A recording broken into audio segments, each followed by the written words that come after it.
वैसे सबके हृदय में प्रभु विराजमान हैं, पर जो प्रभु का भजन नहीं करते उनको अहम प्रेरणा करते हैं। अहम में दो प्रकार की वासना, एक सद्वासना, एक दुर्वासना। अगर दुर्वासना प्रधान है तो दुर्वासना के खेल होते रहते हैं, अगर उपासना प्रधान है तो सद्वासना के खेल होते हैं। लोक लोकांतर के सुखों की चाह, रिद्धि सिद्धियों की चाह, अभी रंग नहीं आया, न सद्वासना न असद्वासना। अहम का पूर्ण समर्पण, तब उसमें प्रेम का प्रादुर्भाव होता है, तब उसमें विशुद्ध बोध स्वरूप जो ज्ञान है वो जागृत होता है। इसलिए उपासक को समर्पण पर ध्यान देना चाहिए। हमारे तन की जितनी चेष्टाएं हैं वो भगवत समर्पित हों। वो तभी भगवत समर्पित मानी जाएंगी जब श्री कृष्ण प्रतिकूलेन जो है वो वर्जनस्य, प्रभु के प्रतिकूल कोई आचरण न बनने पाए, उनकी आज्ञा के प्रतिकूल न होने पाए। प्रतिकूलस्य वर्जनम, आराध्य देव के प्रतिकूल कोई चेष्टा नहीं होनी चाहिए, तो तन समर्पित आपका। हमारा मन निरंतर यदि प्रभु का चिंतन करता है, उन्हीं की प्रसन्नता के लिए मनन होता है, सेवा का मनन, सत्कार्यों का मनन, कर्तव्य का मनन, नाम का मनन, हमारा मन समर्पित है। सावै मनः कृष्ण पदारविंदयो। वाणी या तो मौन या भगवत नाम गुणगान, लीला गुणगान, तो हमारा वचन भी समर्पित है। तीन का बहुत महत्व है, शरीर से क्रिया, मन से संकल्प विकल्प और वाणी से वार्तालाप, तीनों समर्पित हो गए। मन, वचन और कर्म, कर्म से शरीर आता है। तीनों समर्पित हो जाने पर अहम स्वयं समर्पित हो जाता है, या अहम समर्पित होने पर तीनों स्वयं समर्पित हो जाते हैं। अब वो उपासक किस कोटि का है? ज्यादा बहिर्मुख है तो बाहर से सुधार करना, अंतर्मुख है तो पहले अहम समर्पित हो गया तो तीनों समर्पित हो गए, बहिर्मुख है तो धीरे धीरे बाहर से समर्पण शुरू होता है, तब अहम समर्पित होता है। प्रायः बहिर्मुखता ही प्रधान साधक में होती है। कोई विवेकवान साधक जो अंतर्मुखता में स्थित है, पूर्व जन्म के भजन के फलस्वरूप, वो सीधे अहम को समर्पित करता है। ये तीनों समर्पण नहीं करने पड़ते, अपने आप हो जाता है। अहम समर्पित हुआ तो सर्वस्व समर्पित हो गया। पर यदि ऐसा नहीं है तो शरीर के कर्म समर्पित, मन का संकल्प समर्पित, और वाणी को बहुत सावधान, भगवत चर्चा, नाम कीर्तन, इसके अलावा मौन, तो मन वचन कर्म, मन क्रम वचन त्रिशुद्ध सकल, हम श्रीहित हरिवंश उपासी। हा हरि राधा व वृंदावन सा सहचरी। वृंदावन में विराजमान सहचरियों के मध्य में श्यामा श्याम के हम मन से, वचन से, कर्म से त्रिशुद्ध, अर्थात किसी भी तरह की कोई वासना दुर्वासना का कोई संग नहीं, असंग होकर के प्रिया प्रीतम के चरणार बिंद की अनन्य प्रेम लक्षणा भक्ति,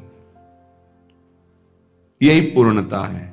इसी में रस आने लगता है, इसी में एक अंतर में दिव्य चिदानंद भाव की प्राप्ति होती है। वो स्वयं की अनुभूति का विषय है। वाणी तो बहुत बाहरी बातें केवल बता सकती है, क्योंकि वाणी के नेत्र नहीं है, इसलिए जो देखा जा रहा है वो वाणी नहीं बता सकती, और नेत्रों के वाणी नहीं है, इसलिए जो देख रहा है नेत्र, उसमें बोलने की क्षमता नहीं, इसलिए वो, अगर कहीं नेत्र में वाणी होती तो शायद वो कुछ बता पाते, वाणी में नेत्र होते तो शायद कुछ, लेकिन दोनों अलग हैं। जिसने देखा उसमें बोलने की शक्ति नहीं, जो बोल रहा है उसमें देखने की शक्ति नहीं। इसका तात्पर्य उपासक से नहीं है, नेत्रेंद्रिय और वाक इंद्रिय से है। जैसे लोग कहते हैं जो बोला वो देखा नहीं, जो देखा वो बोला नहीं, ये उपासक की स्थिति नहीं, ये इंद्रियों की स्थिति है। नेत्रेंद्रिय ने देखा तो उसमें वाक इंद्रिय नहीं, वो बोल नहीं सकती। वाक इंद्रिय बोल रही है, उसमें नेत्रेंद्रिय नहीं है, वो देख नहीं सकती। इसलिए जो अनुभव गम्य विषय है वो वाणी से बोला ही नहीं जा सकता। जब उपासक मन वचन कर्म से आराध्य देव को समर्पित होता है तो उसमें चिदानंदता आती है। अभी तो विषयानंद की बाढ़ है तो चिदानंद का कहीं परिचय ही नहीं है। जब मन वचन कर्म से त्रिशुद्ध होकर आराध्य देव में समर्पित होता है तब चिदानंद भाव आता है। ये नाम रूप लीला धाम चारों चिदानंद में हैं।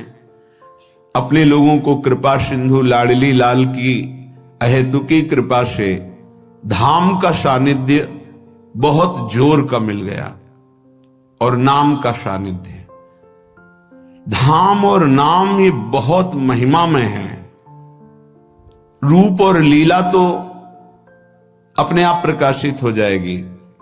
स्वामी का अनुकरण अनुगमन जैसे सेवक करता है, ऐसे ही नाम का रूप करता है।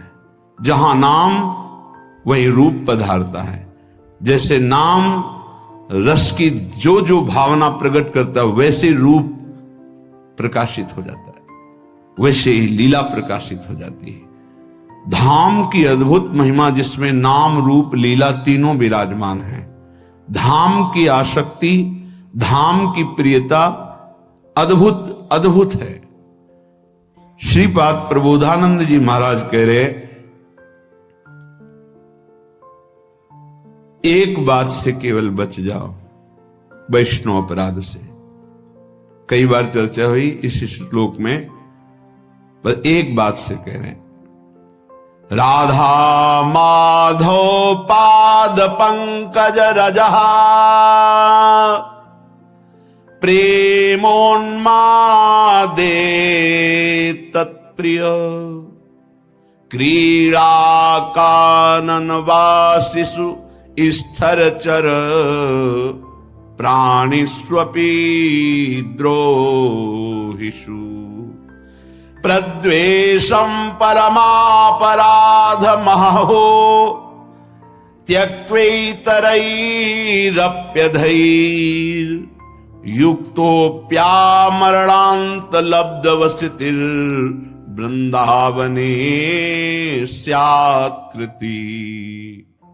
आहा, ये अहो आहा, ये शब्द आश्चर्य में है। कह रहे कि राधा माधव पाद पंकज रजा प्रेमोन्मादे तत्प्रिय।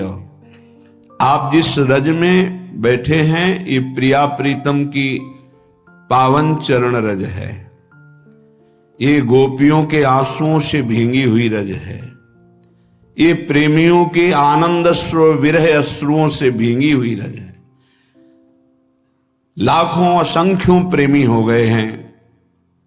ऐसे अद्भुत अद्भुत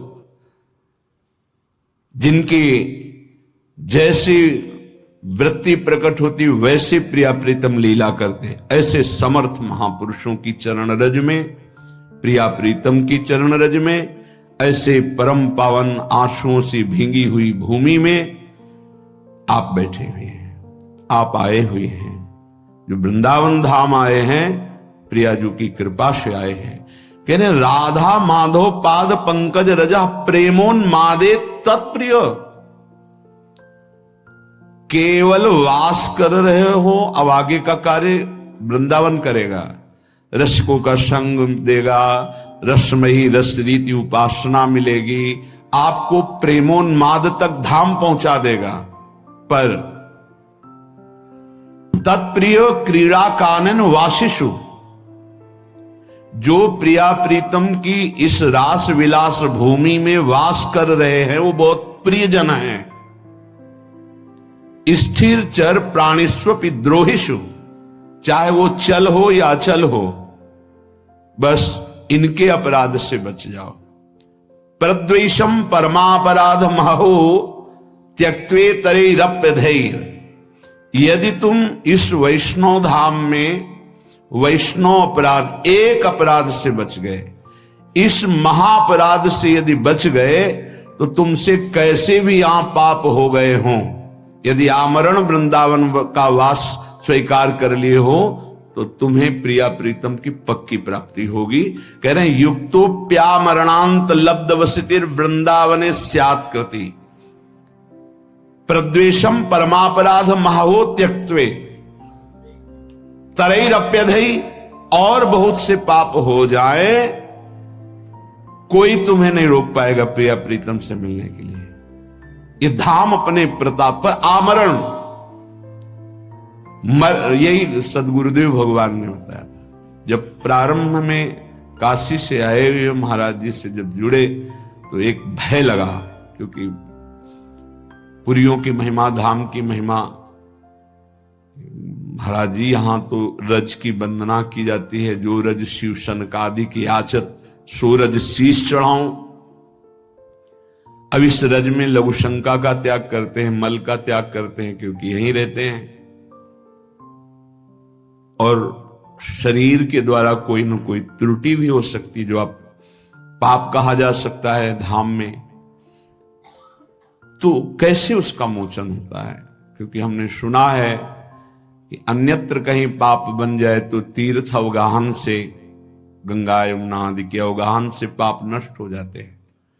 अगर गंगा यमुना तीर्थों में पाप बन जाए तो संगम तीर्थराज प्रयाग, वो तीर्थराज है, वहां अवगाहन करने से पाप नष्ट हो जाते हैं। यदि तीर्थराज प्रयाग में पाप बन जाए तो पुरियों में से द्वारिका है, काशी है, अवधपुरी है, ऐसे सप्तपुरियां जो है, अगर वहां अपराध बन जाए तो ब्रज 84 कोश महामहिम। अगर कहीं ब्रज 84 कोश में आपसे कोई पाप बन जाए, तो मुकुट मणि, ब्रज मुकुट है और वृंदावन मुकुट मणि है, वृंदावन की रजिका से। गिरिराज जी के परिकर के ब्रजवासी जन अभी परसों के लग आए थे, तो उन्होंने कहा, बाबा गिरिराज जी में रहूं, पर जब वृंदावन आऊं तो कुछ विशेष ऐसा क्यों लगे? हम कहा, लाडली लाल नौ किशोर की राजधानी वृंदावन है। जय जय वृंदावन रजधानी, जहां विराजत मोहन राजा, श्री राधा श्री रानी, जय जय वृंदावन रजधानी। से सदा सनातन इक रस जोरी, महिमा निगम न जानी। ये सनातन जोरी है, ये अवतार जोरी नहीं है कि अवतार लिया और अंतर ध्यान, ये सनातन जोरी है। श्रीधाम वृंदावन में यदि पाप बन जाए तो कैसे उससे मुक्त हुआ जा सकता है? क्योंकि शरीर है, कभी कोई त्रुटि हो जाए, कोई पाप बन जाए, तो सदगुरुदेव भगवान के वचन, उसी से हिम्मत बन गई। अखंड वृंदावन वास का जो सौभाग्य मिला, वो इसी से। नहीं तो एक डर लग रहा था, ऐसे महामहिम धाम का अपराध बन गया तो वो बढ़ता चला जाता है, कैसे? तो गुरुदेव भगवान ने कहा, यदि आजीवन वृंदावन वास का नियम ले ले और उससे कोई अपराध बन जाता है, तो धाम उसको मानता ही नहीं। बस एक अपराध से बच जाए, वैष्णव अपराध। ये सदगुरुदेव के वचन, श्रीपाद प्रबोधानंद जी महाराज। राधा माधव पाद पंकज रजा प्रेमोन्मादेत। आप वृंदावन की रज में बैठे हैं, रज का सेवन कर रहे हैं, वास कर रहे हैं, आपको प्रेमोन्माद तक पहुंचा देगा। कैसे? रसिकों का संग कराएगा, रस रीति की उपासना मिलेगी, प्रिया प्रीतम को आकर्षित करके आपकी तरफ दृष्टि, ये धाम करवाएगा। पर तत्प्रियो क्रीड़ा कानन वासिसु, प्रिया प्रीतम के प्रिय केली कुंज में, ये संपूर्ण वृंदावन प्रिया प्रीतम का केली कुंज है। कहीं रास केली, कहीं विलास केली, विविध केलियों से युक्त कुंज निकुंजों में हमारे प्रिया प्रीतम विहरण करते हैं, विहार करते हैं। इसमें जो वास करने वाले हैं, प्राणिस्वपि द्रोहिषु प्रद्वेषम परमापराध महाहो। यदि वृंदावन के अखंड वासी का आप अपराध कर दिए तो महापराधो महाहो। फिर प्रेमोन्माद की बात तो जाने दो, पीछे श्लोक में सुना था कि राधा माधव फिर उस पर कृपा दृष्टि नहीं करते। बोले अगर ये त्याग दिए तुम कि वैष्णव अपराध नहीं होगा। पीछे श्लोक में सुने थे, उसको व्याख्या करने में डर लग रहा था कि अनाधिकारी जीव कहीं दोष बुद्धि न कर ले, इसलिए उसे गुप्त कर दिया था। एक पंक्ति की केवल बात, वृंदावन का वासी उगता हुआ बाल सूर्य है, उगता हुआ, अभी उगा नहीं है। तुम उसके लिए दीवांध रहो। दीवांध कहते हैं उल्लू को। उल्लू क्या, दिन में उसको दिखाई नहीं देता। दीवांध रहो अर्थात उसमें यदि कोई दोष दिखाई दे रहा है, आंख हटा लो। अब वो दोष रहेगा नहीं, क्योंकि राधा माधव की राजधानी में रह रहा है, उनकी कृपा दृष्टि पड़ेगी, वो प्रेम से पूर्ण हो जाएगा। पर आप यदि दोष दर्शन करेंगे तो आपका हृदय अपराध से युक्त होने के कारण फिर धाम में टिकना मुश्किल हो जाएगा, परमार्थ में टिकना मुश्किल हो जाएगा, भजन मार्ग छूट जाएगा। अगर एक अपराध से बचा लो अपने आप को, प्राणिष्वपि द्रोहिषु प्रद्वेषम परमापराध महाओ त्यक्तई, तो फिर कह रहे हैं अतरैरप्यधे, और कोई पाप बन जाए तो युक्तोप्यामरणांत लब्ध वसतिर वृंदावन स्यात्कृति, वृंदावन उसे महान सुकृति बना देता है, उसके कोई पाप नहीं मानता। इसी की टीका जो संस्कृत में की तो ध्रुवदास जी कहते हैं, वृंदावन ही प्रभाव सुनु अपनो ही गुण देत, जैसे बालक मलिन को मातु गोद भर ले। यदि कोई आजीवन वृंदावन वास स्वीकार करता है और बड़ा गलतियां करता है, तो भी वृंदावन जैसे मल भरे बालक को मां दौड़कर गोद में ले लेती है, ऐसे वृंदावन स्वीकार। एक बात केवल, वैष्णव अपराध न बनने पावे, ये बस अंदर रखिए, धामवासी के प्रति कोई अपराध न बनने पावे। न लोक वेदो धृत मार्ग भेदई राविस्य संक्लिश्यति रे विमूढ़ा, हठेन सर्व परिहृत्य वृंदा वनांतरे पर्ण कुटीम कुरुध्वम। ऐ विमूढ़, कलिकाल है तो साधना के द्वारा सिद्धि नहीं प्राप्त कर पाएगा। क्या कर, ना लोक की सुन ना वेद की सुन, और वृंदावन का आश्रय ले, वृंदावन का वास स्वीकार कर और रसिकों का संग कर। बहुत दुख पा लिया, अब दुख पाने का समय नहीं, महासुख में निमग्न हो जा।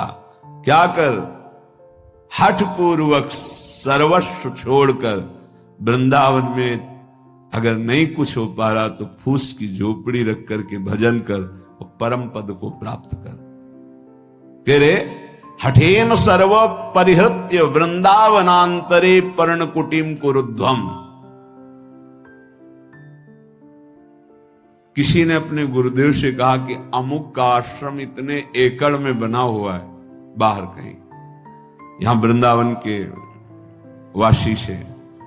तो उन्होंने कहा कि पंडित जी आप अभी समझ नहीं पा रहे हो, यहां एक छोटी सी फूस की झोपड़ी बनाकर जो वास करता है उसकी बराबरी ब्रह्मा भी नहीं कर सकते, तुम एकड़ों से जोड़ रहे हो। धाम है धाम, तो यहां जो वास कर रहा है वो प्रियालाल का कृपा पात्र है, प्रियालाल ने उसे पास दिया है, ऐसे थोड़ी यहां वास कर रहा है। ये श्रीधाम वृंदावन है, ये कोई नगर नहीं है, ब्रह्मा के द्वारा रचा नहीं है। अभी दृष्टि हमारी ब्रह्मा के द्वारा रची, इसलिए केवल ब्रह्मा की रची माया ही दिखाई दे रही है। अभी धाम और चिदानंद भाव नहीं आया, इसलिए यही भाव प्रदान कर देगा, धाम प्रदान कर देगा। तो तुम लोक और वेद के जो मार्ग हैं उनका हठेन सर्वम परिहृत्य, हठ पूर्वक त्याग कर दो। और वृंदावनांतरे पर्णकुटिम कुरुद्ध, जैसे बने वैसे वृंदावन का आश्रय ले लो, वास कर लो। बहुत ये लाभ की बात है। यत्तद् बल्गन्तु शास्त्रण्यहो जनतया गृहीतां यत्तदेव स्वं स्वं यत्तन्मतं स्थापयतु लघुमतिस्तर्कमात्र प्रवीणः अस्माकन्तु ज्वलैकोन्मद विमल रस प्रेम पीयूषमूर्ते श्री राधाया विहाराट विमिहन विनान्यत्र निर्याति चेतः। अगर तुम बहुत शास्त्र पढ़ोगे तो बहुत से मार्गों का वर्णन शास्त्रों में किया गया है, किन किन मार्गों में चलोगे। इसलिए मेरी बात मान लो, ये शास्त्र समुदाय को प्रणाम करो। जिन लोगों की इच्छा है कि हम बहुत काल तक जीवित रहकर साधना से सिद्धि प्राप्त करेंगे, उनको ग्रहण करने दो। ये जो अल्प बुद्धि वाले हैं ये तर्क करते रहते हैं, इनकी पूर्ण बुद्धि नहीं है, इसलिए इनकी बातें मत सुनो। वो अपने मत का सिद्धांत तुम्हारी बुद्धि में स्थापन करने की चेष्टा करेंगे, बचो इनसे। मेरी उन्माद भरी बात सुन लो। खुद स्वीकार कर रहे हैं कि ये जो मैं बात कर रहा हूं प्रेमोन्माद में कर रहा हूं। सब साधनाओं का, समस्त शास्त्रों का, समस्त ऋषि महात्माओं का एक ही मत है, प्रेम, चाहे वो आत्म प्रेम या भगवत प्रेम। ढाई आखर प्रेम के पढ़े सो पंडित होए। श्रीपाद कह रहे हैं, बहुत अद्भुत विद्वान और महान प्रेमी है, कि मैं ऐसी साधारण भाषा नहीं बोल रहा हूं, प्रेमोन्माद में बोल रहा हूं। अस्माकंतु ज्वलैकोन्मद विमल रस, अत्यंत उज्जवल प्रेम रस जो उन्माद प्रकट करने वाला है, उसमें स्थित होकर बोल रहा हूं कि तुम शास्त्र समुदाय जिन साधनों की व्यवस्था करते हैं प्रणाम करो। समय नहीं है। लोगों की जिनकी बहुत भटकने की इच्छा है उनको भटकने दो। ये जो तर्क करते हैं, क्या है वृंदावन में? बोले अल्पज्ञ हैं, इनकी बात मत सुनो। वो अपने मत का सिद्धांत तुम्हारे दिमाग में बैठा लेंगे, तुम्हें नहीं सुनना है। मेरी उन्मद विमल रसमय प्रेम पीयूष वाणी को सुनो। अमृतमयी श्री राधा माधव यहां विराजमान है, देख रहे हैं श्रीपाद। ये वृंदावन धाम परम करुणामय है। इसी जन्म में मंगल हो जाएगा, इसी जन्म में भगवत प्राप्ति हो जाएगी। आश्रय ले लो वृंदावन का, और राधा राधा राधा रसमयी श्री स्वामिनी जी के चरणों की आश्रय वृत्ति रस में डुबो ही देगी, मान लो। कल बहुत अच्छा लगा, एक संत भगवान पधारे, गौड़ेश्वर संप्रदाय के 108 मंदिर का निर्माण का सब बहुत बड़ा उनका, और उसके वो अधिकारी हैं, तो ऐसा तो उनका सबसे सार बात जो मुझे रुलाती है, प्रेम विह्वल कर देती है, वो है आपके द्वारा जो राधा नाम दिया गया है। वो मैं ऐसे प्रभावित होने वाला नहीं हूं, पर जब हमने देखा कि मेरे श्री कृष्ण राधा राधा रट रहे हैं और बाबा वही कह रहे हैं, बिक गया, बस बिक गया राधा राधा एकदम। ये बात इस बात से ले कि इस बात से कि श्री कृष्ण जब कृपा करते हैं तभी राधा नाम में प्रीति होती है। लाल रंगीलो गाइए, हमारा सिद्धांत है रसवाणी का, लाल रंगीलो गाइए ताते प्रीति रंगीली पाइए। सब शास्त्रों का सार, आगम निगम पुराण अगोचर सहज माधुरी रूप निधि, बड़े वो कृपा पात्र हैं महापुरुष, जिनको हम महापुरुष कहते हैं। जिनको राधा नाम में अनन्य आसक्ति हो गई है। श्री कृष्ण तो पीछे पीछे डोलेंगे, आप कहोगे ऐसा कैसे? राधा राधा जपो, आपको खुद अनुभव में आने लगेगा, खुद अनुभव में आने लगे। ये इस समय वो अमृत आप पी रहे हैं जो राधा राधा बोल रहे हैं, जो वृंदावन की भूमि के सिवा अन्यत्र ये कहीं नहीं प्रकट होता है। ध्यान रखना, कोई कहीं भी प्राप्त करे तो वृंदावन का ही कोई रजकण का सेवी वहीं से राधा राधा मिलेगा, अन्यत्र नहीं। अन्यत्र है तो यहीं से है।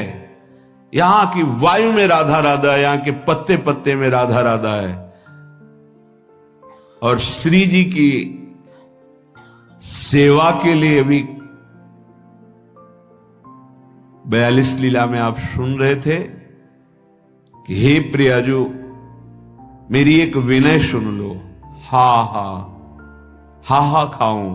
अर्थात यदि आप विनय मानोगी तो ही मुझे वो प्राप्त हो सकता है, ना कर दोगी तो मेरे जो मनोवांछा है वो अधूरी रह जाएगी, मेरे में सामर्थ्य नहीं।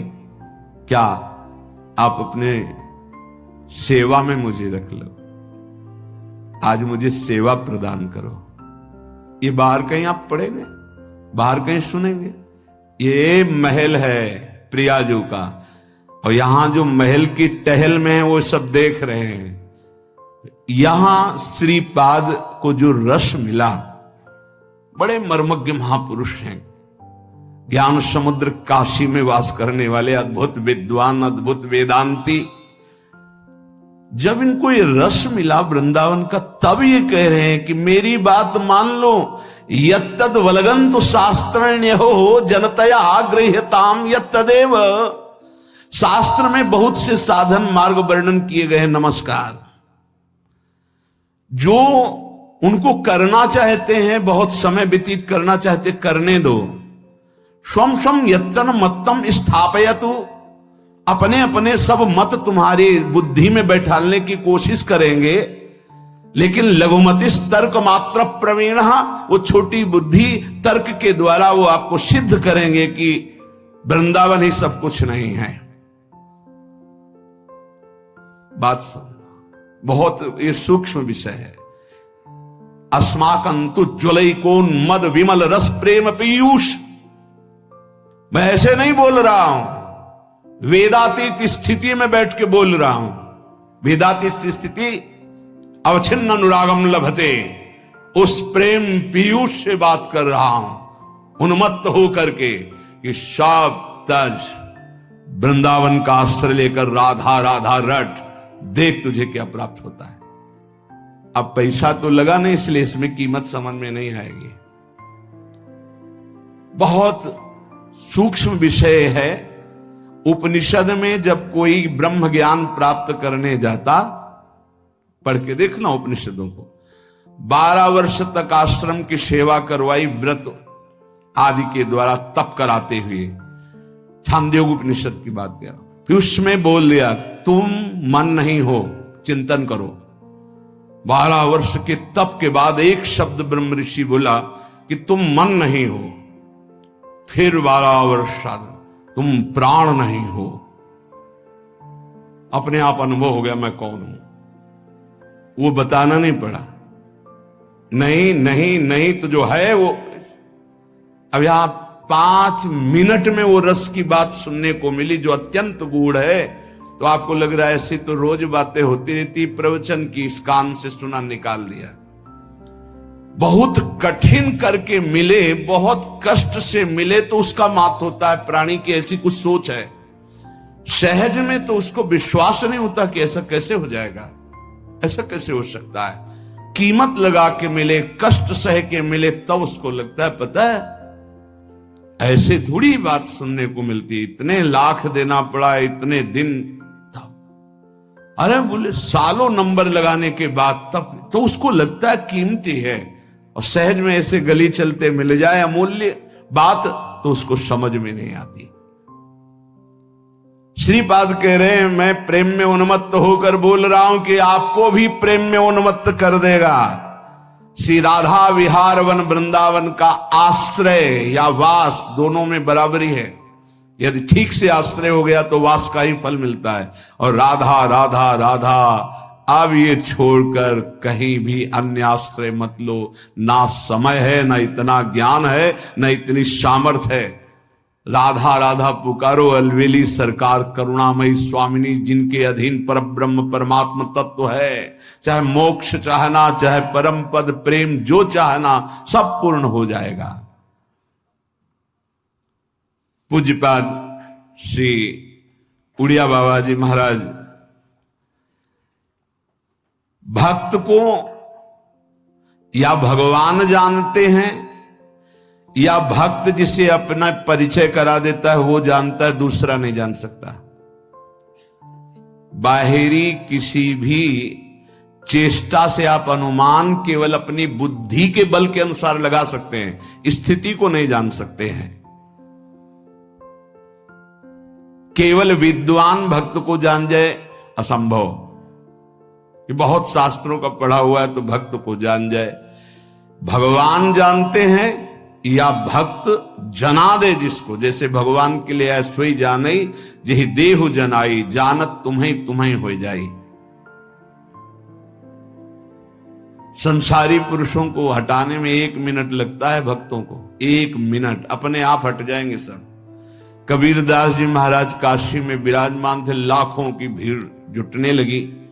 जब उनका अद्भुत अद्भुत चमत्कार प्रकाशित हुआ तो लाखों की भीड़ जुड़ने, पर चमत्कार तभी प्रकाशित होता है जब चिदानंद में चित्त वृत्ति जुड़ती है और संतों के प्रति भगवत भाव होता है। अपने कर कमल से कबीरदास जी बुन करके जो वस्त्र वो बाजार में बेचते, मूल से पुनः खरीदते और जो मुनाफा होता उससे संत सेवा करते थे। एक दिन पूरा थान लेकर के गए तो एक संत भगवान की मंडली थी, तो संत भगवान जो मुखिया थे आए और कहा ये पूरा वस्त्र दे दो, सबके लिए लंगोटी और अचला का काम करेगा। दे दिया।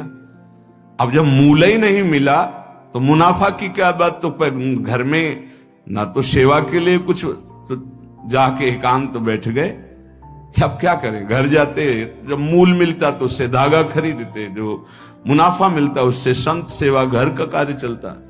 एकांत बैठ गए और भगवान नाम जपने लगे। भगवान ने देखा कि कई संत समय से आ गए, जहां बहुत श्रद्धा से सेवा होती वहां संत भगवानों की कृपा होती रहती। भगवान तत्काल गाड़ियों में ये आटा, चीनी, घी, ये कई गाड़ी सब सामग्री भर करके पहुंचे। कबीरदास जी की माता जी थी, उनसे कहा कि आज वो आ नहीं पाएंगे, किसी कार्य में हैं, ये सब सामग्री भेजी, आज बड़ा मुनाफा हुआ है। बहुत बड़े धनी को उन्होंने वस्त्र बेचा है, जबकि एक मूल भी नहीं मिला था, कुछ संत को दे दिया था। तो संत के स्वामी कौन है? हरि। तो बहुत बड़े धनी से सौदा हो गया ना खूब।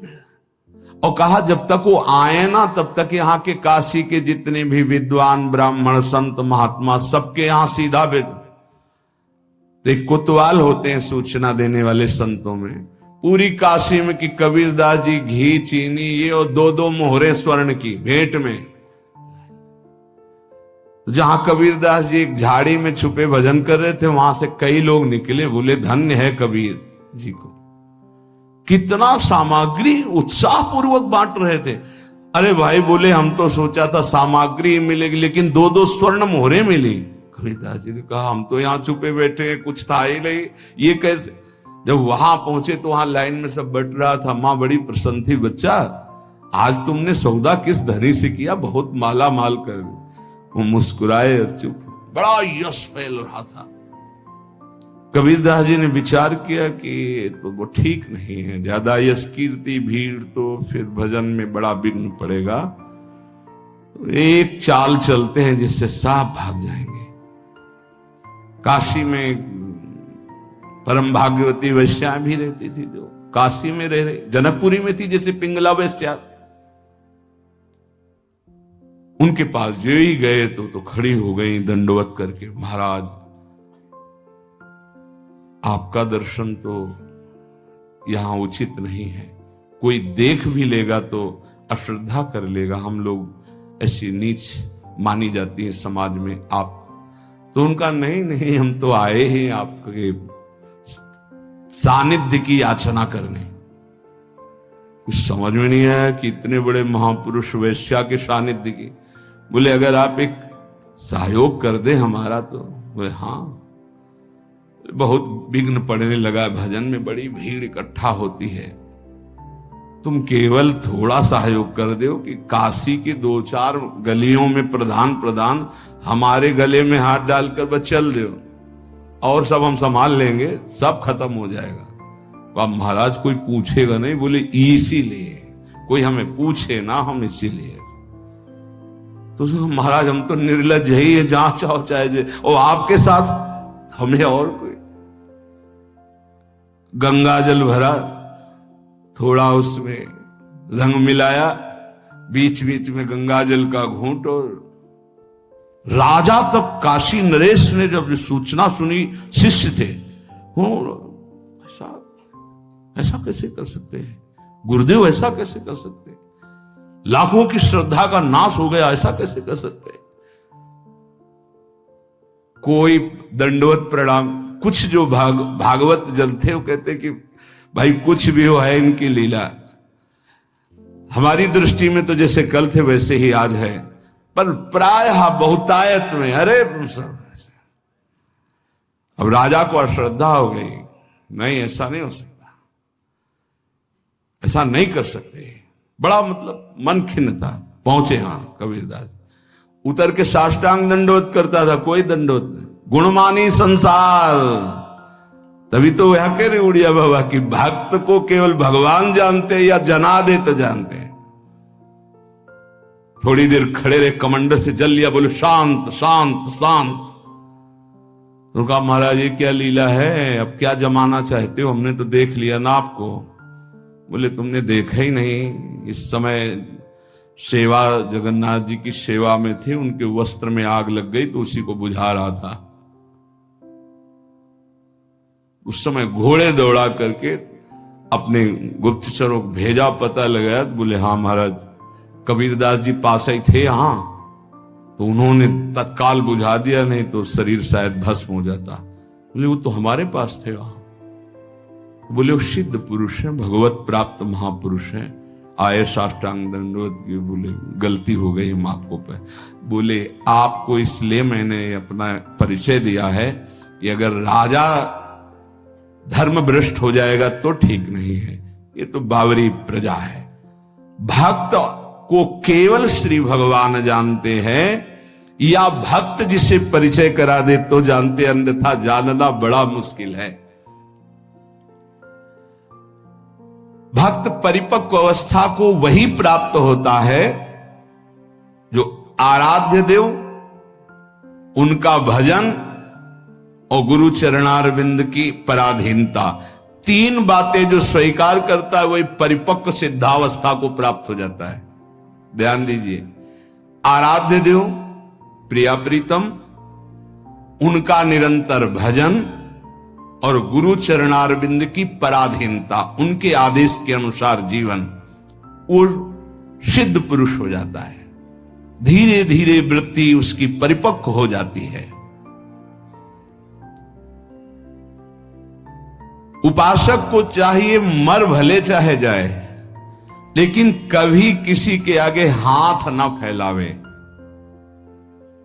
जिसको भगवत प्राप्ति करनी, भिक्षान्न के सिवा। भिक्षा के लिखा, भूख लगेगो मांग खाऊंगो, गिनो न सांझ सवेरो। ब्रजवासिन के भूख टूक और घर घर छाछ महेरो, ऐसो कब करी हो मन मेरो। इसके लिए तो आदेश है कि आप 5 घरों से जाकर अपने उदर का पोषण करने के लिए अन्न, अगर वो पैसा देता है तो उस समय नहीं लेना चाहिए। जैसे हम भिक्षा मांगने गए और किसी ने 50 रुपए दिखाए, बाबा रोटी तो ना है, 50 रुपए कुछ खा ले। नहीं, हम रुपया लेने नहीं आए, रोटी हो तो दो, नहीं राधे श्याम चल दिए। भक्त वही परिपक्व अवस्था को प्राप्त होता है जो कभी ऐसे नहीं करता, अर्थ नहीं मांगता। भक्त की शोभा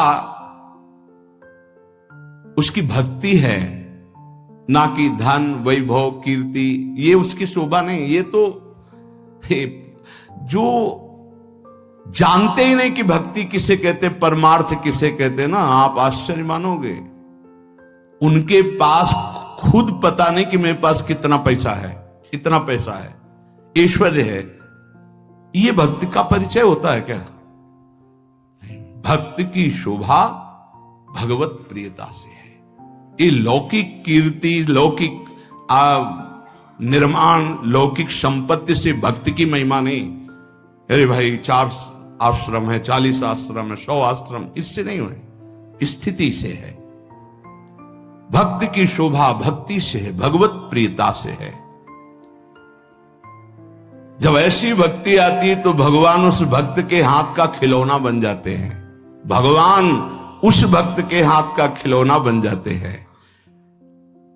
रहे सर्वत्र एक समान, पर निज भक्तों के लिए छोटा है भगवान। भगवान अपने भक्तों के लिए सबसे छोटे बन जाते हैं, और जैसा वो चाहता है भगवान वैसे खेलते हैं। भक्त 3 प्रकार के होते हैं। एक होते सकाम, एक होते निष्काम, और एक होते प्रेमी। सकाम भक्त जो भगवान की आराधना लौकिक पारलौकिक भोगों की प्राप्ति के लिए करते हैं। ज्यादा मिठास नहीं इसमें मिठास नहीं होती। सकाम भक्ति में बड़ा कड़ुआपन लगता है जब वृंदावन की भूमि से देखे। अपने बेटे को जब भोजन पवाते हो तब क्या कामना होती है तुम्हारे अंदर? बेटा पाले और स्वस्थ रहे। लेकिन जब भगवान को भोग लगाने के पहले ही सोचते हो कि हे बिहारी जो, अगर ये काम मेरा बन गया तो तुम्हें भोग लगा देंगे। अखिल कोटि ब्रह्मांड के स्वामी तुम्हारे भोग के भूखे बैठे हैं। सौभाग्य है कि तुम्हारा भोग लगाने का भाव आ रहा है। अपने बेटे जैसा प्रभु को नहीं पवा सकते क्या? कोई भी मां अपने बेटे को पवाती है, उससे पूछो तुम्हारी क्या कामना है? पागल हो, मेरा बेटा कामना क्या है? वो अच्छे से दूध पी ले, खा पी ले और खेले, यही वो खाए पिए, उसका घर है, मेरा बेटा है।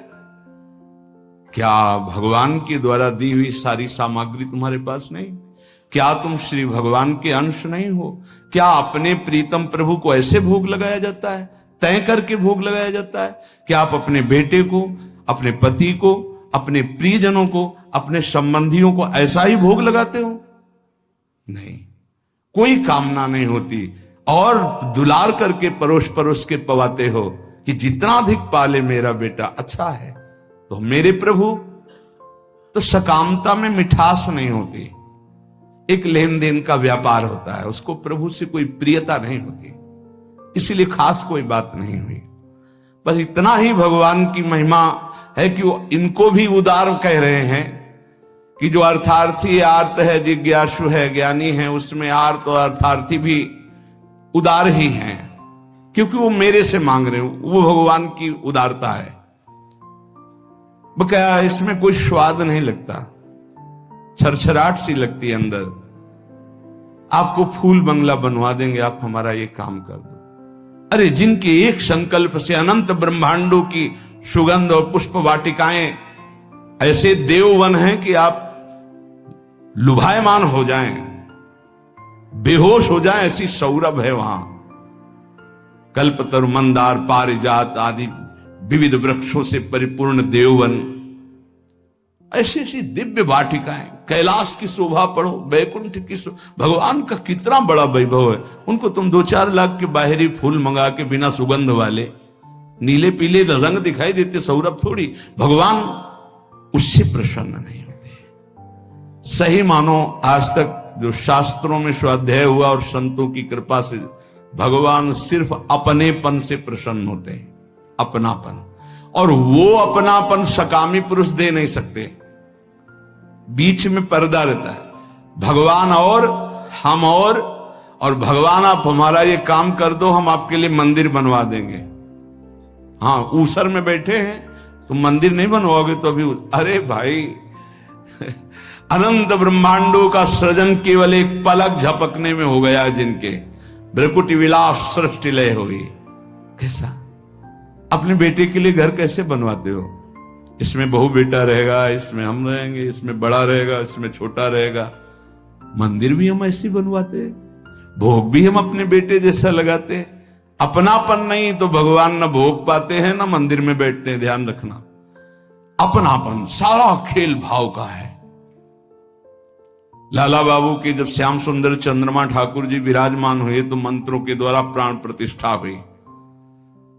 तो लाला बाबू नजदीक गए और भाव में भरकर जीव प्रभु को हृदय से लगाया। बोले आ गए प्रभु।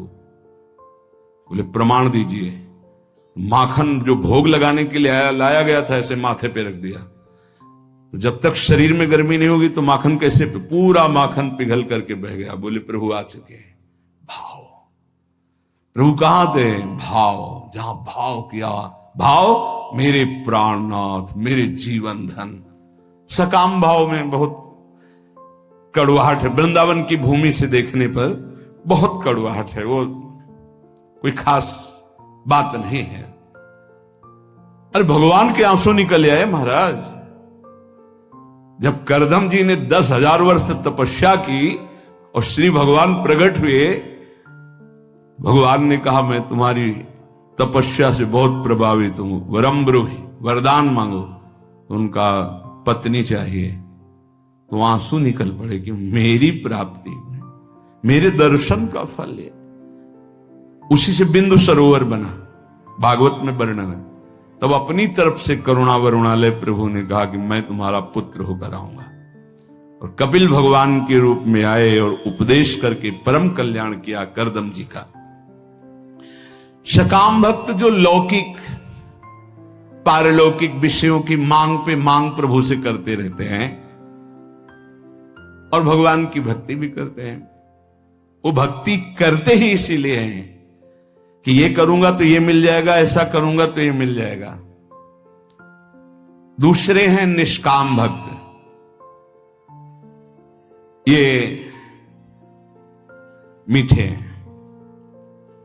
निष्काम भक्त, इसमें मिठास है, क्योंकि ये केवल दो के लिए ही साधना करते हैं। या तो ज्ञान प्राप्त होकर मोक्ष की प्राप्ति हो जाए या भगवत प्राप्ति हो जाए। दो ही होते हैं निष्काम में। ये निष्कामता की मांग दो प्रकार की, इसमें भी मांग है मैं मुक्त हो जाऊं या भगवान को प्राप्त हो जाऊं, सारिष्ट सामीप्य सारूप्यादि मोक्ष। लेकिन तीसरे जो भक्त हैं ये मीठे ही नहीं हैं, ये रस भरे हैं, जिनको प्रेम लक्षणा भक्ति कहते हैं। ये सारिष्ट सामीप्य सायुज्य एकत्व आदि कैवल्य पदादि भी दीयमानम न ग्रहणन्ति बिना मत सेवनम जनाहा। ये सब मोक्ष पदवी देने पर भी स्वीकार नहीं करते। आपके सिवा मुझे नहीं चाहिए। इनका जो स्वरूप है सदा सर्वदा प्रेमोन्मत्त रहते हैं। सकाम भक्त मिठास नहीं, निष्काम भक्त मिठास युक्त, क्योंकि मोक्ष पदवी अखंडानंद, भगवत प्राप्ति परमानंद। लेकिन इनसे भी बढ़कर के जो दीयमानम न ग्रहणन्ति बिना मत सेवनम जना, वो प्रेमी भक्त, वो रसोन्मत्त रहते हैं।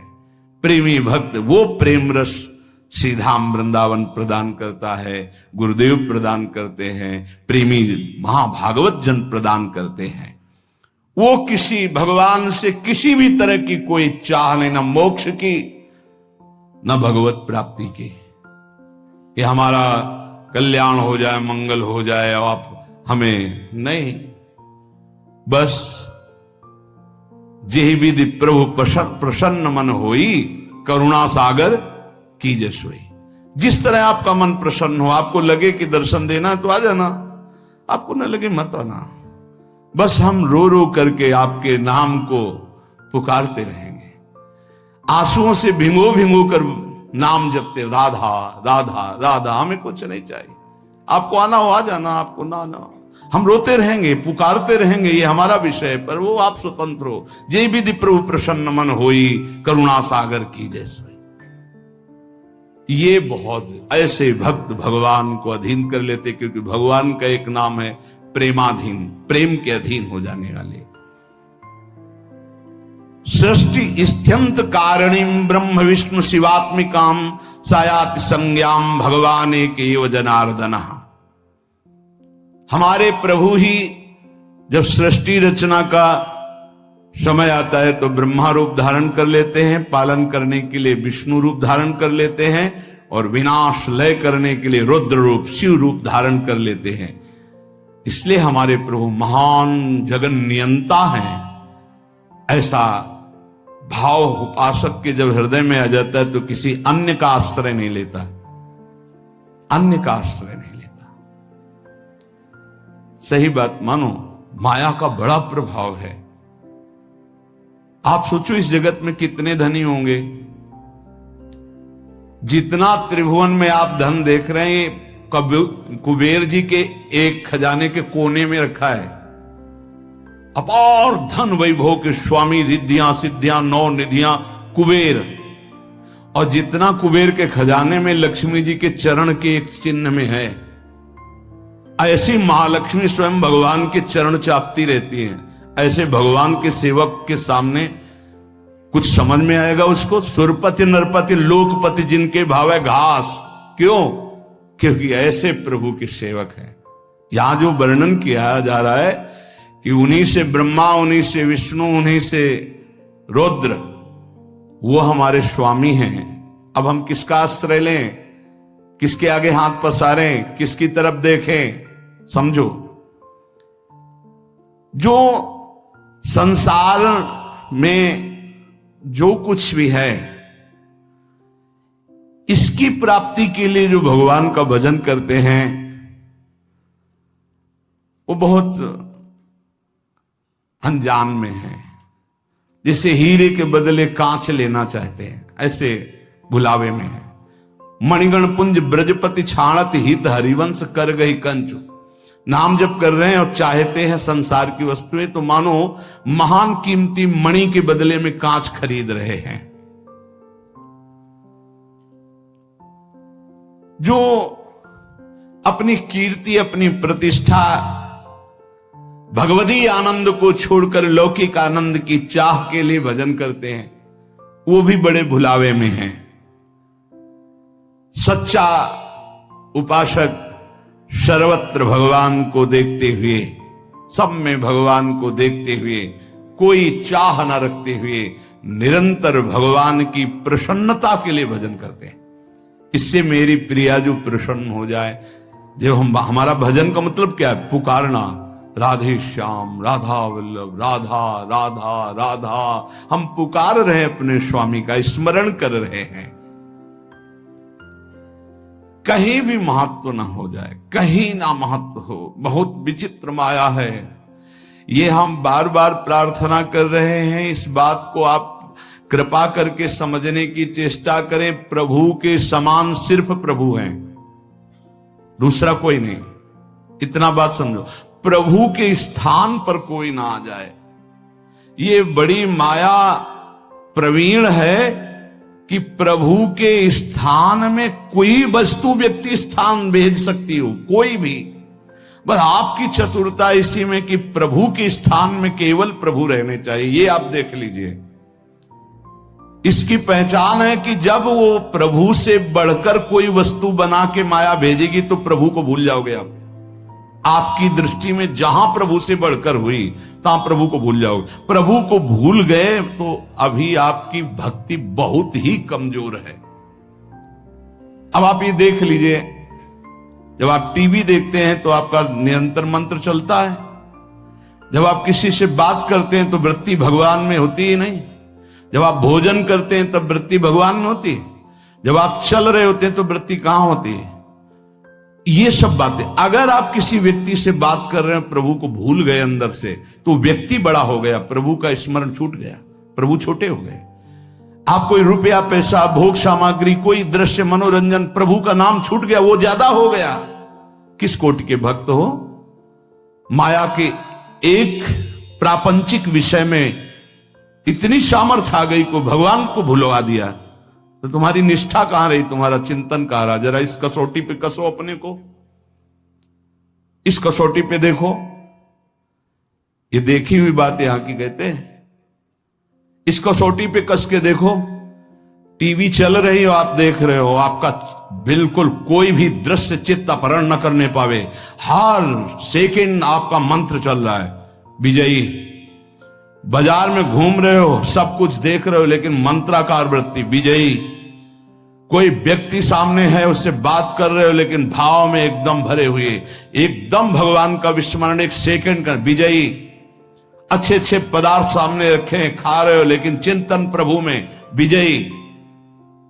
विषयान गृहणंत मुंचंतुआ, हे भगवत पार्षद हो, कोई साधारण नहीं हो तुम, भगवत अंश हो, भगवत पार्षद हो, अपने स्वरूप को पहचानो, जागो।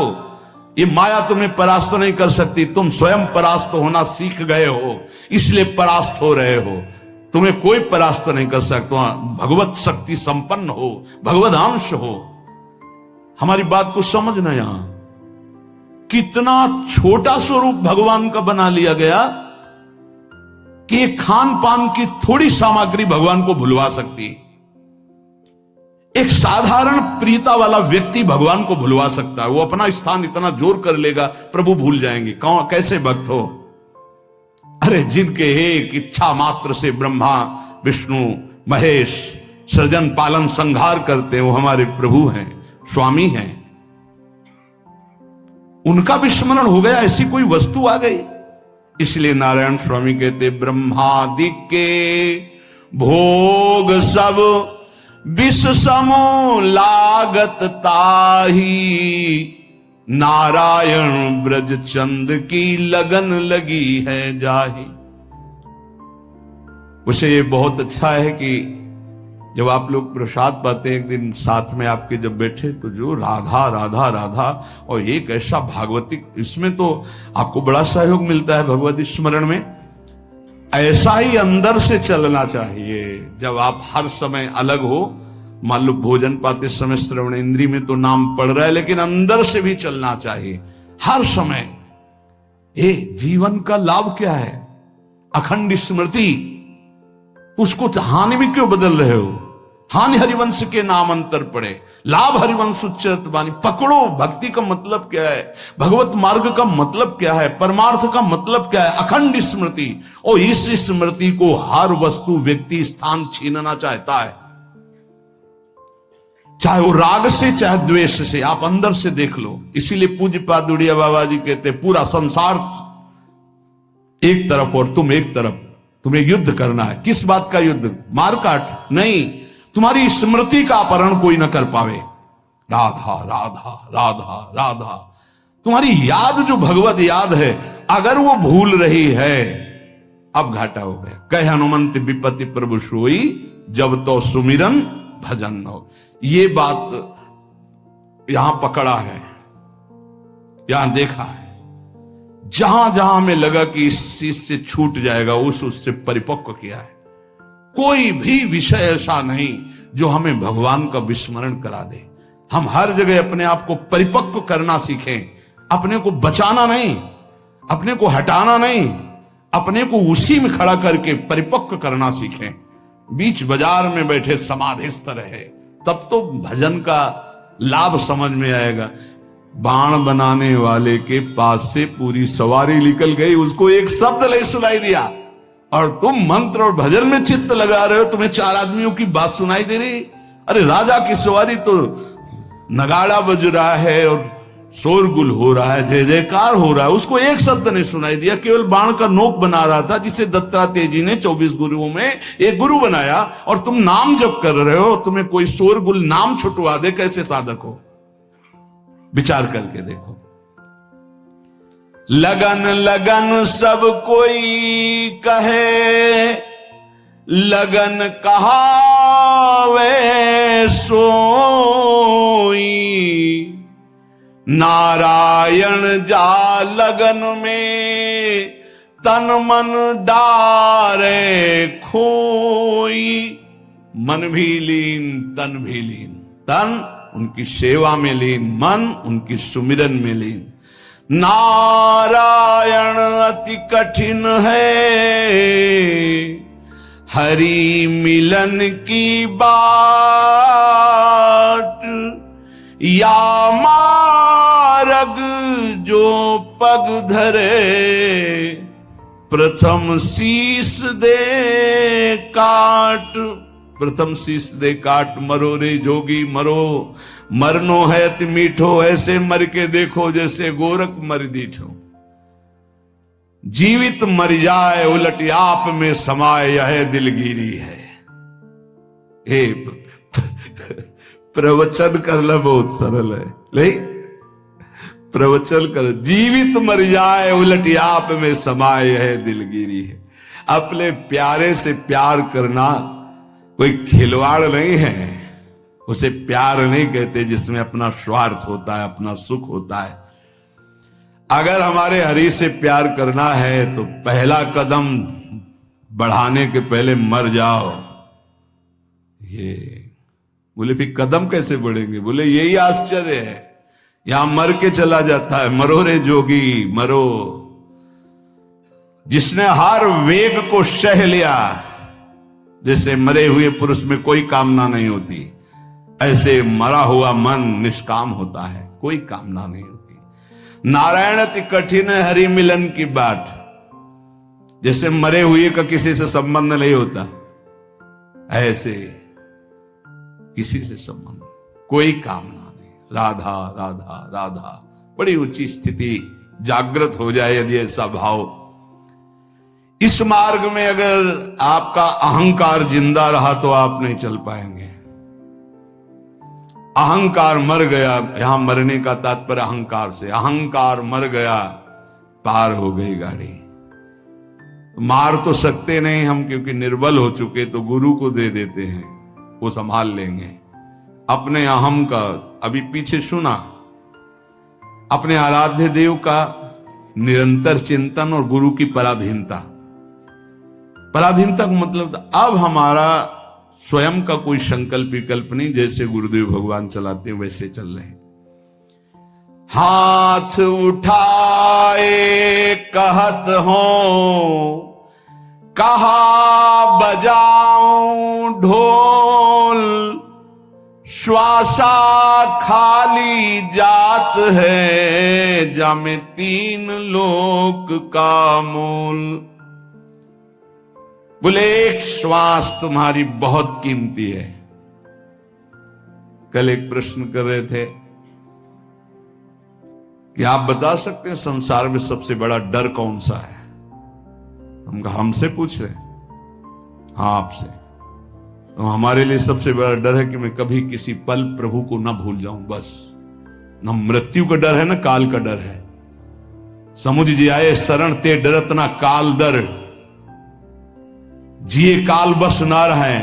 मृत्यु तो जैसे फूलों का खुशबूदार हार पहनने के लिए हर समय तैयार रहता है ना कोई, लाओ लाओ पहनाओ, ऐसे मरने से सब जग डरा मेरो मन आनंद, ए चौड़ी छाती करके कहते हैं।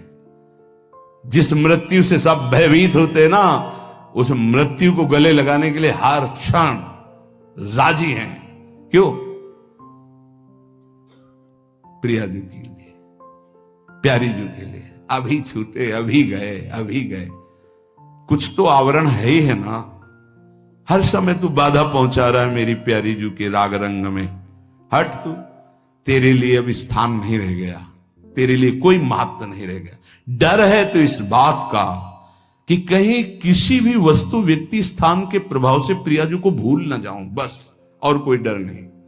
हमारे आचार्य कहते यही डर है डरपि हरिवंश हित, जिनो भ्रमय गुण सलिल पर, जी नामन मंगल लोक त्यों सुहरि पद।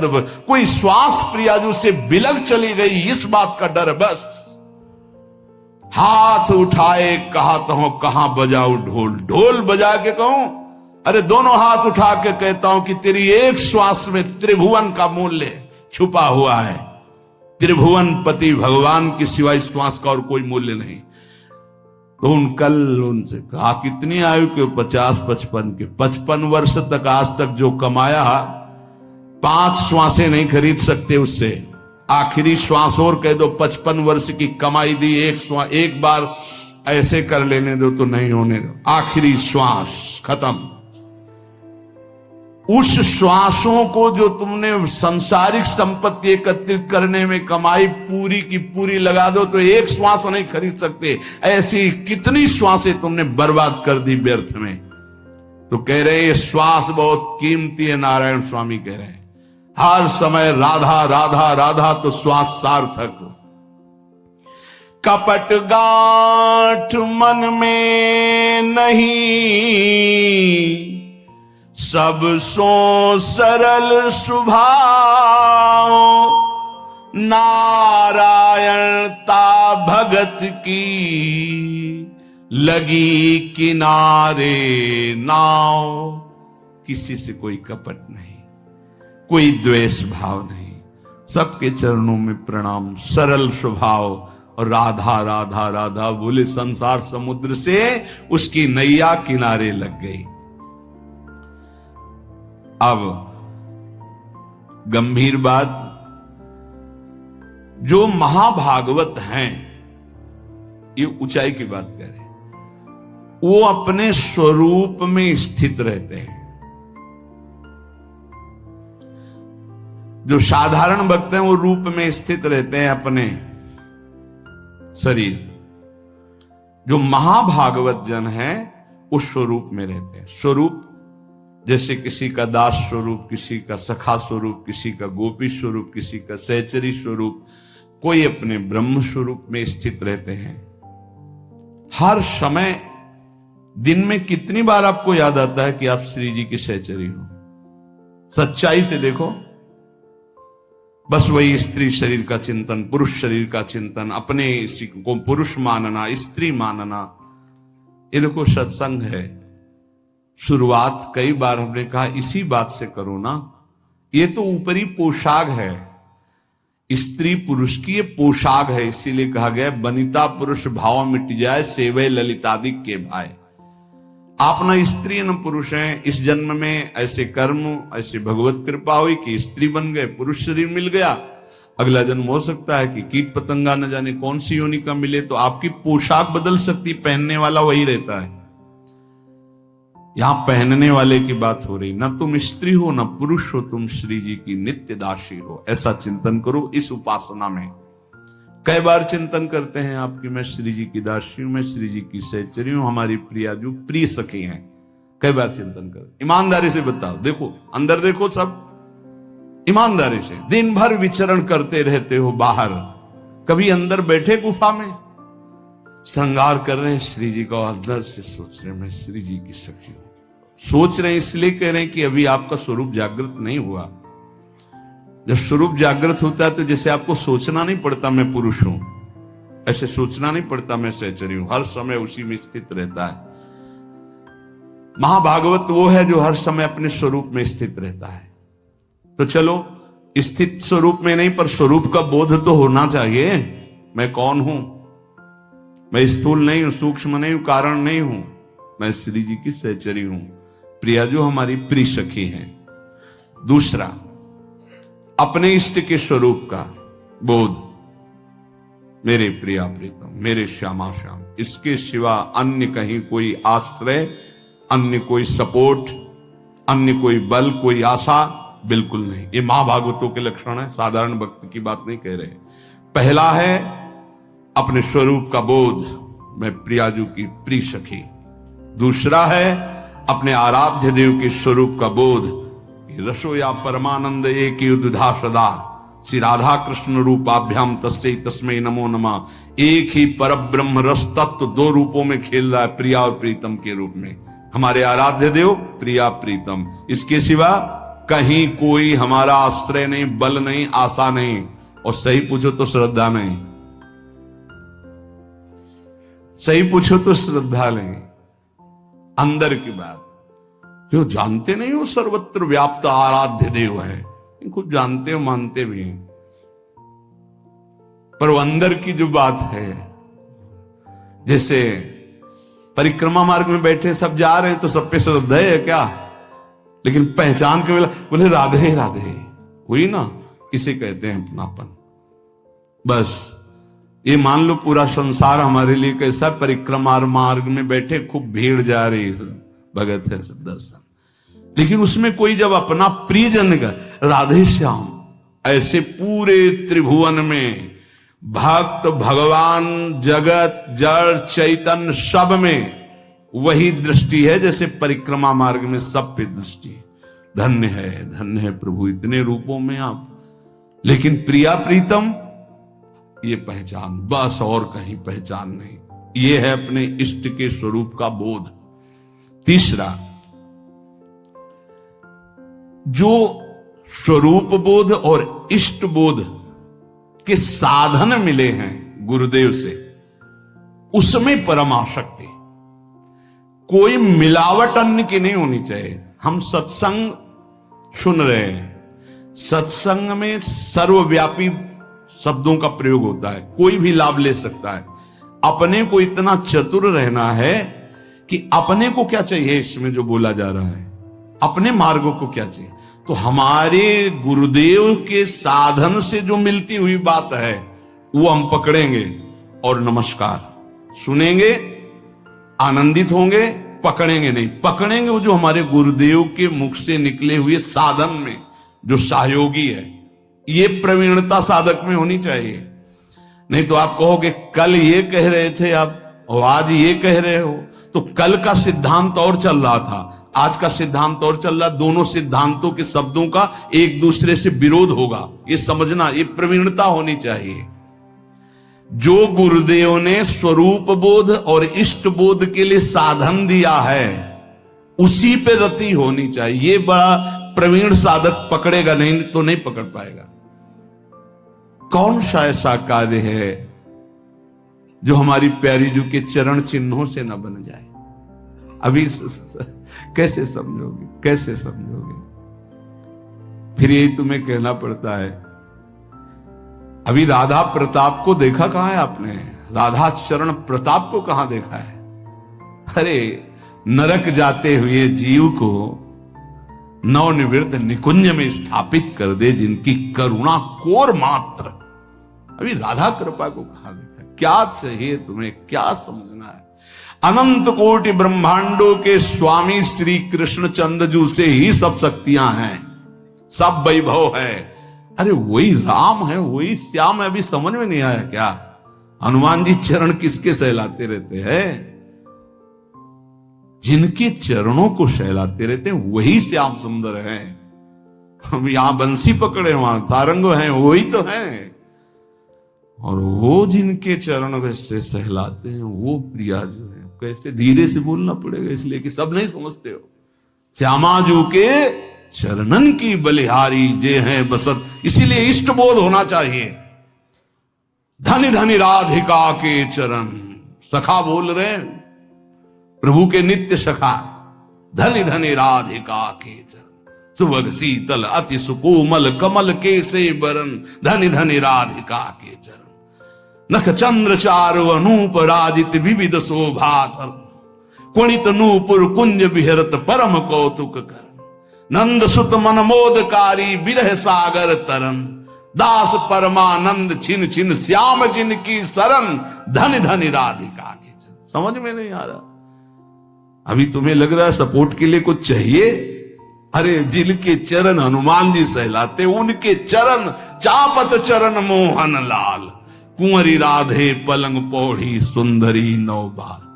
कैसे इष्ट बोध, ये जो पूज्य बाबा ने कहा स्वरूप बोध, स्वरूप बोध में ठसक रहेगी।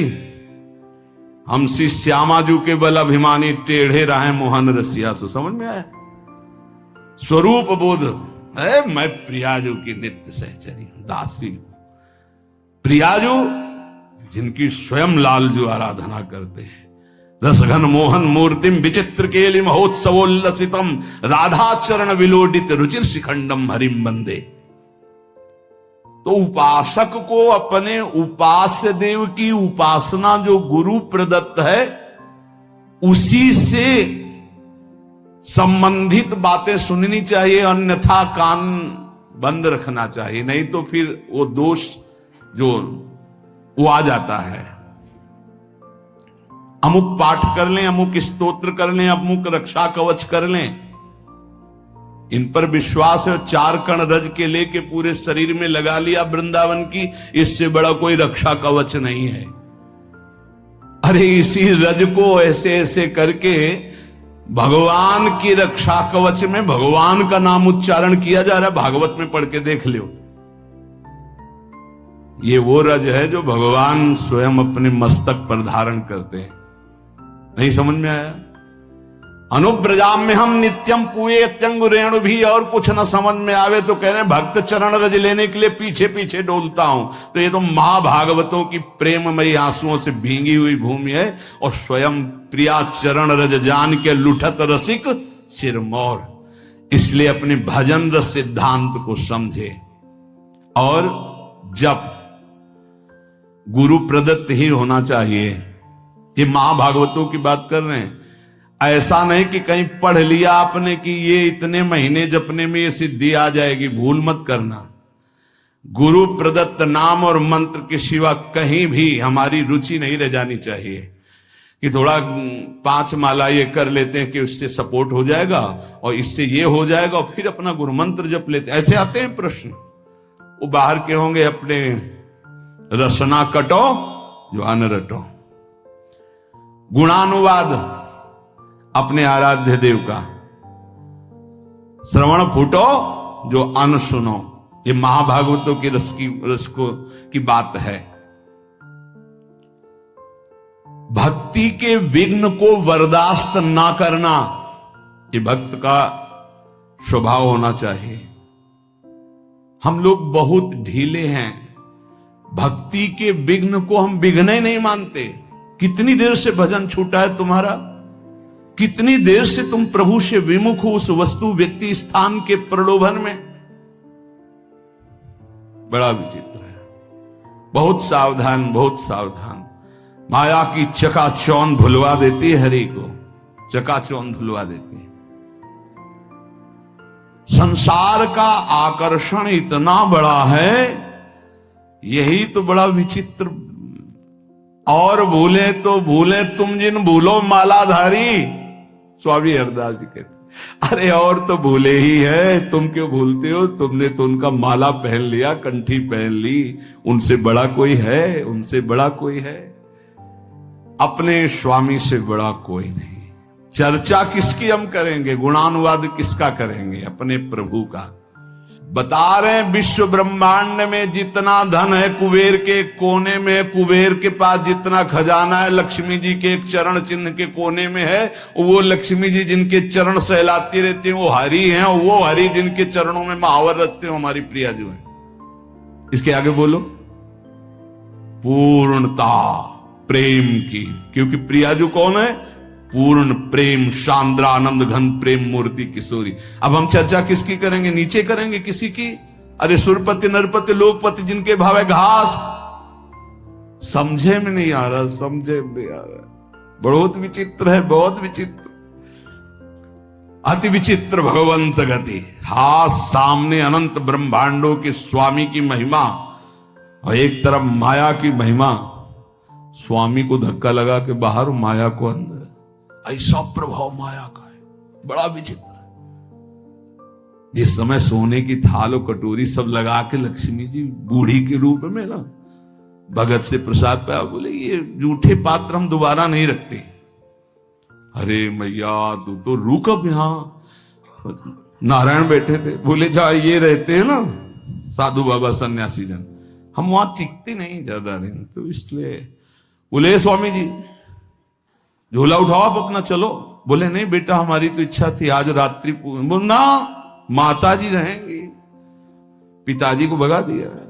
जो पिताजी गए माता जी अंतर दयाल हो गई, क्योंकि नारायण की भी लौट टिक नहीं सकती। ये खेल है, समझ लो। अच्छे अच्छे नारायण को छोड़ दें, ऐसा है माया का प्रभाव। भक्त भक्ति के विघ्न को बर्दाश्त ना करे, चाहे कोई वस्तु हो, व्यक्ति हो, स्थान, कुछ भी हो। जो मेरे प्रभु का विस्मरण करा रहा, बर्दाश्त नहीं होना चाहिए। लेकिन आप खूब बर्दाश्त कर लेते, चैन से बर्दाश्त कर लेते। नहीं, देख लो अपने लोग कितने प्रमादी हैं कि इस बात से हमें दुख नहीं होता। तद्विस्मरण परम व्याकुलते, आराध्य देव का विस्मरण हो रहा है, मुझे चैन है। बहुत विचित्र बात है। सत्संग छूट गया, तुम्हें बेचैनी नहीं हुई? तुम्हारी दिनचर्या टूट गई, तुम्हें बेचैनी नहीं हुई? तुम्हारा नाम छूट गया, तुम्हें बेचैनी नहीं हुई? नहीं, किसी भी स्थिति में नहीं। विचार करो, पूज्य राधा बाबा के चरित्र में जरा अंदर गांठों से गठिया बात इतना बढ़ा हुआ था कि बाबा एक कदम नहीं चल सकते थे। और गंगा जी की रेती में सत्संग हो रहा था, तो पूज्य बाबा को कौन सा ज्ञान नहीं, आप हमें बताओ। वो प्रार्थना कर रहे थे जो उनकी सेवा में थे कि मुझे वहां तक पहुंचा दो। बोले अब थक गया हूं, मेरी सामर्थ्य नहीं। बोले पहुंचा दीजिए। बोले चले जाओ ना। बड़ी चूक हो जाती है, जानते हो, जब हम चरित्र पढ़ते हैं महापुरुषों के तब लगता है वो महापुरुष है, जब सेवा में होते ना पास तो नहीं लगता। देखो कैसे उत्तर दे रहे हैं बाबा को, या इतना ही प्रिय तो आप चले जाओ, हम तो थक गए हैं। प्रसंग है, पढ़ के देख लेना कि बाबा ने एक बांस उठाया और कहा क्या तुम जानते हो श्री कृष्ण में वहां तक नहीं पहुंचाएंगे? पहुंचाएंगे। और कढ़िलते हुए बांस के सहारे से इतनी दूर तक पहुंचे जहां से सत्संग सुनाई दे रहा था। क्या सत्संग में बाबा को जानना है? सर्वज्ञ महापुरुष हैं, पर है कोई सत्संग की महिमा? क्या हमारे अंदर चुभता है कि आज का सत्संग छूट गया? क्या चुभता है आज का वाणी पाठ छूट गया? अरे जिस सभा में हम बैठकर वाणी गायन हो रहा है उसमें बैठे, प्रियाजू का यश हो रहा है, साधु मंडली में बैठे, इससे बड़ा सौभाग्य क्या हम जलते हैं कि आज हमारा इतनी देर से भजन छूट गया? क्या हम कभी रोए कि हमारी सेवा छूट गई? प्राणांतक कष्ट हो तो भी सेवा नहीं छूटनी चाहिए। प्राणांतक कष्ट हो, अगर हम शकिल पाते हैं तो शकिल शकिल करके वो सेवा कर देंगे।